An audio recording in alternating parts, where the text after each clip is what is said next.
নমস্কাৰ সমৰ্স ট্ৰেভেলৰ আৰু এটা নতুন ভিডিঅ'লৈ আপোনাক স্বাগতম জনাইছো।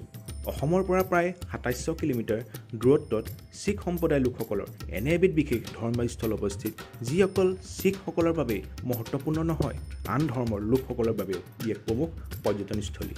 মোৰ মতে প্ৰতিজন ব্যক্তিয়ে জীৱনত এবাৰ হ'লেও এইবিধ বিশেষ স্থানলৈ যাব লাগে। আৰু এই বিশেষ স্থানবিধ হ'ল পাঞ্জাৱ অমৃতসৰ চহৰত অৱস্থিত গোল্ডেন টেম্পল বা স্বৰ্ণ মন্দিৰ। এই মন্দিৰ ভাগৰ বিশেষত্ব এই যে এই সম্পূৰ্ণ মন্দিৰ ভাগ সোণেৰে তৈয়াৰী, সেয়েহে এই মন্দিৰ ভাগক গোল্ডেন টেম্পল বা স্বৰ্ণ মন্দিৰ বুলি জনা হয়।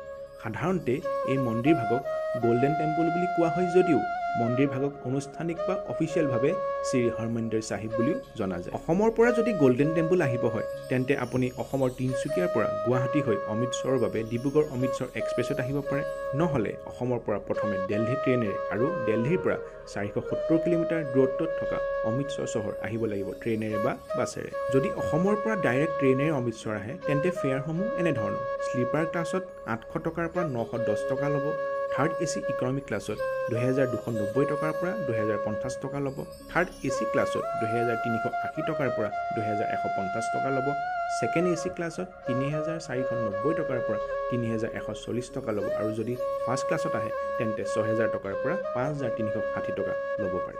যদি আপুনি ডাইৰেক্ট ট্ৰেইনেৰে অমৃতসৰ আহে তেন্তে অমৃতসৰ ষ্টেচনৰ পৰা গোল্ডেন টেম্পলৰ দূৰত্ব প্ৰায় ৪ কিলোমিটাৰ। ষ্টেচনৰ পৰা অটো বাছৰ সুবিধা ২৪ ঘণ্টা উপলব্ধ আছে। যদি বিচাৰে তেন্তে ষ্টেচনৰ পৰা গোল্ডেন টেম্পললৈ ফ্ৰী বাছ সেৱাও আছে, কিন্তু ভক্ত ভিৰ অধিক হোৱাৰ বাবে এই ফ্ৰী বাছৰ বাবে আপুনি হয়তো অলপ সময় ৱেইট কৰিবলগীয়া হ'ব পাৰে। যদি আপুনি ট্ৰেইনেৰে অসমৰ পৰা দিল্লী আহিছে তেন্তে দিল্লী ষ্টেচনৰ পৰা প্ৰায় ৭ কিলোমিটাৰ দূৰত্বত থকা কাশ্মীৰী গেট ISBT আহিব লাগিব, আৰু বাছ ষ্টেণ্ডৰ পৰা ৪৭০ কিলোমিটাৰ বাছেৰে অমৃতসৰ পাবহি লাগিব। দিল্লীৰ পৰা অমৃতসৰলৈ প্ৰায় ৪০০ টকাৰ পৰা ৫০০ টকাৰ ভিতৰত ফেয়াৰ লয়। এবাৰ গোল্ডেন টেম্পল আহি পোৱাৰ পাছত আপুনি মন্দিৰৰ ওচৰতে হোটেলৰ সুবিধা পাই যাব। যদি বিচাৰে মন্দিৰৰ দ্বাৰা পৰিচালিত ভৱনটো থাকিব পাৰে। মন্দিৰ দৰ্শনৰ বাবে ডেইলি প্ৰায় ৪০,০০০তকৈ অধিক ভক্ত আহে, আৰু ভক্তসকলৰ বাবে লংগৰ ব্যৱস্থাও আছে। গোল্ডেন টেম্পল এনেকুৱা এভাগ মন্দিৰ য'ত এজন ভক্তই এটকা খৰচ নকৰাকৈও মন্দিৰত থকা খোৱা সকলোবোৰ সুবিধা ল'ব পাৰে।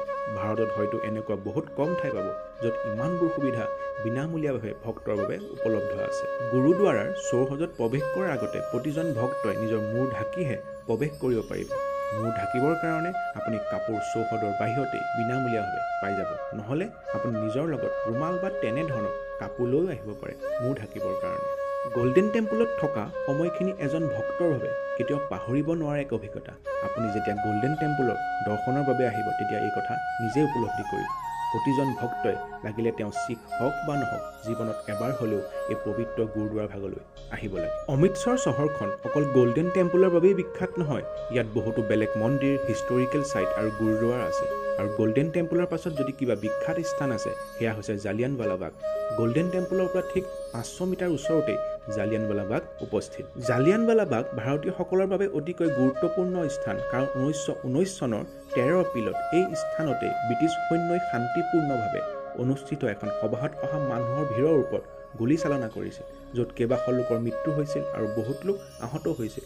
এই ঘটনাকে জালিয়ানৱালা-বাগ হত্যাকাণ্ড বুলি জনা হয়। আশা কৰোঁ এই ভিডিঅ'টোৰ মাধ্যমেৰে আপুনি অমৃতসৰত অৱস্থিত গোল্ডেন টেম্পল বা গুৰুদ্বাৰ ভাগৰ লগত জড়িত কিছুমান কথা জানিবলৈ পালে। সেয়েহে যদি ভিডিঅ'টো চাই ভাল লাগিল তেন্তে লাইক, শ্বেয়াৰ আৰু ছাবস্ক্ৰাইব কৰিবলৈ নাপাহৰিব। ধন্যবাদ।